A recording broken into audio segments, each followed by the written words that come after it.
The sun bled into the horizon, casting the highway in a muted, orange glow. Shadows stretched like ghostly fingers over the asphalt, chasing the truck as it powered down the long, empty road. The engine's low growl hummed beneath me, steady and familiar, while the crackling radio murmured warnings about an incoming storm. Just enough to make the road slick, maybe stir up a little trouble. I could feel it, something more than rain in the air. The kind of thick, oppressive heat that sticks to your skin and gnaws at your nerves. My hand drifted to my chin, brushing over the stubble there as I kept my eyes on the road ahead. Miles stretched endlessly, like a reminder of how far I'd come and how much further there was to go. The road was a companion I'd learned to trust, more loyal than any person. But today, it felt different. The kind of different that tightens your gut. Maybe it was the weather. Maybe it was something else. And then I saw her. At first, just a black dot in the distance. As I got closer, she came into focus, a lone figure, drenched in black, standing on the side of the highway. I narrowed my eyes, easing off the gas. A woman. No. Not just any woman. A nun. She raised her hand, the universal signal for a hitchhiker. But nuns didn't hitch rides, not out here in the middle of nowhere. Instinct told me to drive on, but my foot was already pressing the brake. The truck slowed to a crawl as I pulled alongside her. Rolling down the window, I leaned over. Need a lift? She turned, and those green eyes cut through the haze like a blade. Bright and haunted. She couldn't have been more than mid-20s, but her face held something older, something worn down by years that didn't belong to her. For a moment, she just stared at me, weighing her options. A smart thing to do, out here. I almost told her to forget it, that there was a bus station a few miles up the road, but then she nodded. Thank you, she said quietly, the words heavy, like they carried more weight than a simple lift. She crossed herself before opening the door and climbing into the cab, her fingers trembling slightly. I watched her out of the corner of my eye as she settled into the seat, her hands gripping the edge of her habit like it was some kind of shield. There was something off about her, something that put my senses on edge, but I couldn't quite put my finger on it. Where you headed? I asked, shifting gears and getting the truck moving again. Her gaze stayed fixed on the road ahead. Westport. My father's house. That's a ways off. I'm heading that direction for another 200 miles. Can drop you halfway. That would be fine. Her voice was barely a whisper, like she was holding back the weight of something she wasn't ready to share. I nodded, focusing on the road. The silence between us was thick, like we both had too many words we didn't know how to say. Finally, I broke it. Donald, I said. Name's Donald. Kelsey, she offered, her voice softer than before. Her fingers tightened on her lap, knuckles pale against the dark fabric. Nice to meet you, Kelsey. Not every day you see a nun hitchhiking. What's the story? For a moment, I thought she wouldn't answer. Then, she sighed, her breath shaky, like she was dragging something out from a dark place. I left the monastery. I raised an eyebrow. Left? I thought nuns were in it for life. So did I.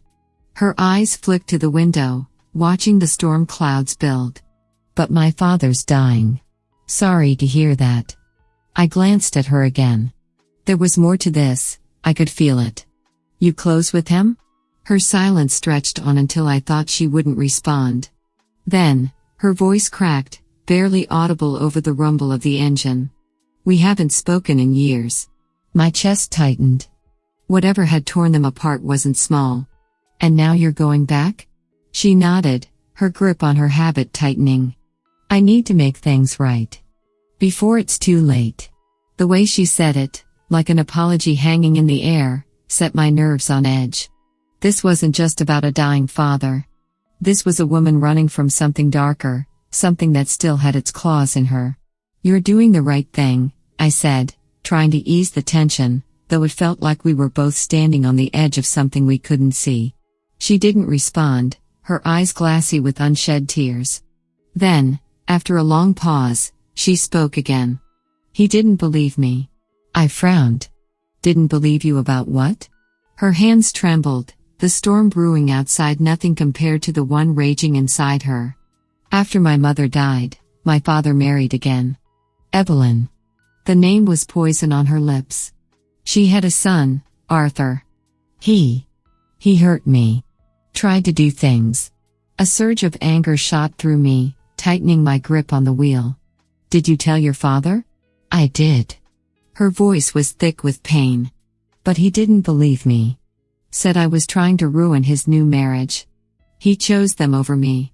A cold silence followed, the rain tapping against the windshield in a rhythm that matched the tension between us. Damn, I muttered. That's rough. She nodded, the storm in her eyes matching the one outside. I thought the monastery would bring me peace. But it never does it? The past. It doesn't go away. No, I said softly, staring out at the endless road. It doesn't. We drove in silence after that, the cab heavy with everything unsaid. I didn't push for more.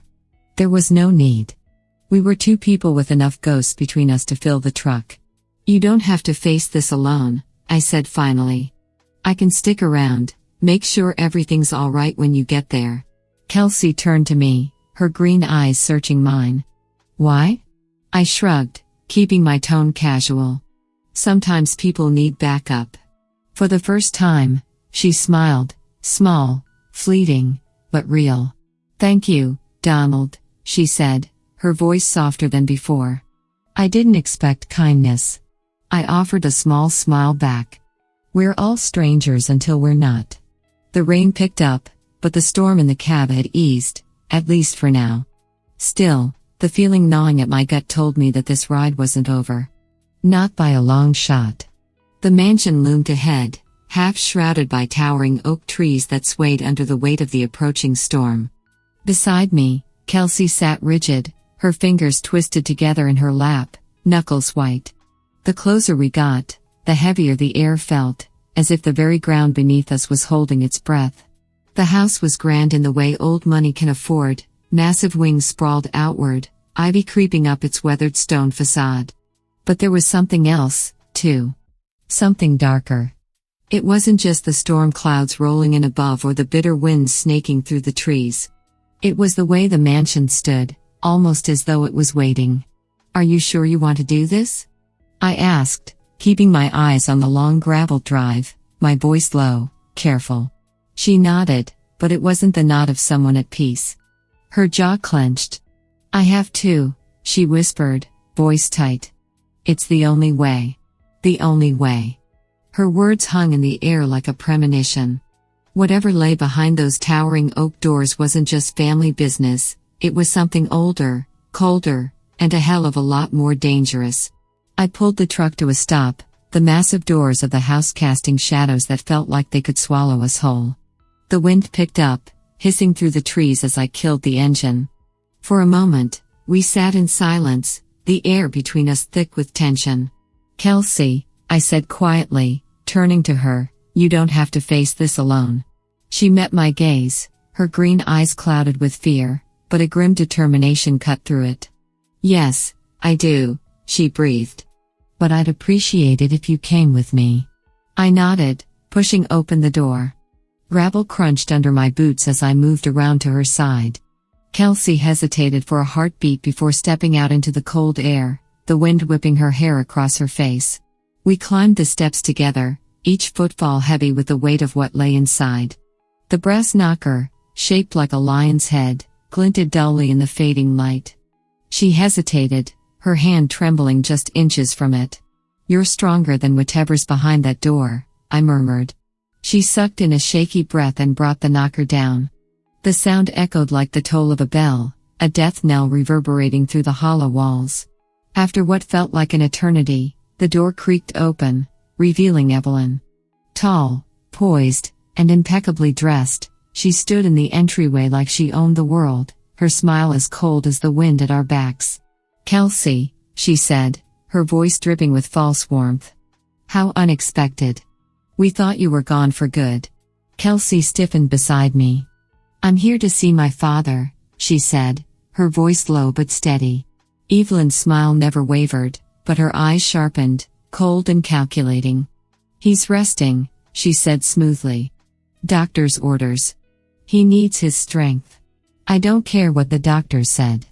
I'm going to see him," Kelsey snapped, stepping forward. Evelyn's gaze flickered to me, her lips twitching into a thin, mocking smile. "And who might this be?" "Donald," I said, stepping up beside Kelsey. "Just a friend." Evelyn arched an eyebrow, the corner of her mouth curling in amusement. "A friend? How quaint."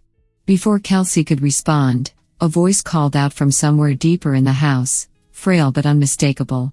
"Evelyn? Who's at the door?" Kelsey's breath caught in her throat, her face softening. "Dad," she whispered, pushing past Evelyn, who barely shifted as she let her through. I followed close behind, feeling Evelyn's icy gaze burning into my back. The hallway was dim, shadows slithering across the walls as we made our way toward the voice. At the far end of the hall, we entered a large sitting room where her father lay slumped in a chair. He looked small, shrunken by time, but his eyes were sharp as they landed on Kelsey. "Kelsey," he rasped, tears glistening in his eyes. "You came." She rushed to his side, dropping to her knees beside him. "I'm here," she whispered, gripping his frail hand. "I'm here." His voice cracked as he stroked her hand, a single tear escaping. "I should have believed you," he whispered. "I'm so sorry." Before Kelsey could respond, a figure appeared in the doorway. "Arthur. Look who's back," he drawled, stepping into the room. His smirk was sharp, predatory. "Missed you, sis." The air inside the mansion felt suffocating, as though the very walls were listening, watching us with unseen eyes. Our footsteps echoed on the cold stone floors, each sound swallowed by the silence that clung to every corner. The mansion held its history like a secret, too grand to be forgotten, too decayed to ignore. Kelsey walked ahead of me, her face set in a mask of icy calm. But I could see the tension and the tightness of her jaw, the way her fists clenched as though bracing for what was to come. Her father's life hung in the balance, but this wasn't just about saving him. It was about uncovering the truth, a truth tangled in years of betrayal and deceit. Her family's lies had built this place, and now those same lies threatened to tear it apart. As we climbed the winding staircase, its banister smooth and cold under my hand, I leaned closer to Kelsey. "Do you know where they might keep his records? Anything to prove what they've been doing?" She didn't turn, just nodded stiffly. "His study. It's upstairs. He always kept everything there. Even after Evelyn moved in, he wouldn't let her touch it." The air seemed to press down on us as we reached the landing. The silence was suffocating, too thick, like the house itself was waiting, holding its breath. We made our way down the narrow hallway, past portraits of long-dead ancestors whose eyes seemed to follow us with cold, unblinking stares. The study was at the end, a heavy wooden door looming like a barrier between us and the truth. Kelsey paused, her hand hovering over the brass knob. "Whatever's behind this door. It's more than just about my father," she said softly, her voice laced with fear and determination. "I don't think I ever really knew my family." I met her gaze. "Whatever we find, we'll face it together." She nodded once, then pushed the door open. The study was a room frozen in time, dusty, lined with bookshelves, the scent of old paper and wood polish hanging in the air. But it was the desk that drew our attention. Papers were strewn across it, drawers left half open, as though someone had been here recently, searching for something, or hiding it. "They've been in here," Kelsey muttered, moving toward the desk with quick, urgent steps. She rifled through the papers, her frustration growing. "They're covering their tracks." I moved to the filing cabinet by the window, opening the first drawer. Stacks of documents stared back at me, medical records, legal papers, all neatly filed. But as I sifted through them, something stood out. "Kelsey." I pulled a folder marked with her father's name from the cabinet. "Take a look at this." She joined me, her eyes widening as they scanned the pages. The records were detailed, but something was off. The medications listed didn't match what Kelsey had told me before. They've been switching his medication, she whispered, her voice filled with cold fury. Sedatives. They've been keeping him weak, making him sick. Before we could examine the records further, the door creaked open behind us. Arthur stood in the doorway, arms crossed, his smirk as cold as the room around us. Well, he drawled, stepping into the study. Look who's been playing detective. I straightened, meeting his gaze with a hard glare. You've been poisoning him, I said. How far are you willing to go for money? Arthur laughed, the sound sharp and mocking. You think this is about money? You don't understand anything, trucker boy. This family needs strength. My father was weak, clinging to his old ideals, letting the business rot. Someone had to take control. You're delusional, Kelsey snapped, stepping forward, her voice shaking with rage. This is about power. You'd kill him for it. Arthur's smirk deepened, his eyes flicking toward the folder in my hands. You can't prove a thing. Those documents won't hold up in court. By the time anyone figures out what's really been happening, my father will be dead, and everything will be mine. Before I could respond, a soft but steady voice cut through the tension. No. Arthur's head whipped toward the door. Kelsey's father stood there, leaning heavily on the frame, his eyes burning with clarity. I've heard enough. Arthur's face paled, his smug confidence faltering. Father. I gave you everything, the old man said, his voice cracking with disappointment. And you've repaid me with betrayal. You don't understand. Arthur's voice cracked, desperation creeping in. I did what had to be done. You were too weak. But his father shook his head. You don't decide who lives or dies. That's not strength, Arthur. That's cowardice. Arthur opened his mouth to retort, but the sound of footsteps behind him froze him in place. 2 police officers stepped into the room, their expressions grim. Kelsey spoke, her voice calm, steady. I called them. Before we came upstairs. Arthur's eyes flashed with fury as the officers moved toward him. This isn't over, he snarled, struggling as they restrained him. You'll regret this. I'll get out. Evelyn appeared behind him, her face white with panic. You can't arrest us. She shrieked. This is our home. Kelsey's father shook his head. No. It was never yours. As the officers led them away, Kelsey exhaled, her shoulders sagging with exhaustion. She moved to her father's side, her arms wrapping around him as he leaned against her for support. I'm sorry, Dad, she whispered, her voice thick with emotion. I should have stayed. He shook his head, his voice soft but full of love. You came back, Kelsey. And that's what matters. As I stood by the window, watching the sky darken, I felt the weight of the past lift. The storm that had been brewing over this family was finally breaking. And we had made it through. If you liked this story, please subscribe, like, click the bell, and leave a comment. Thank you in advance.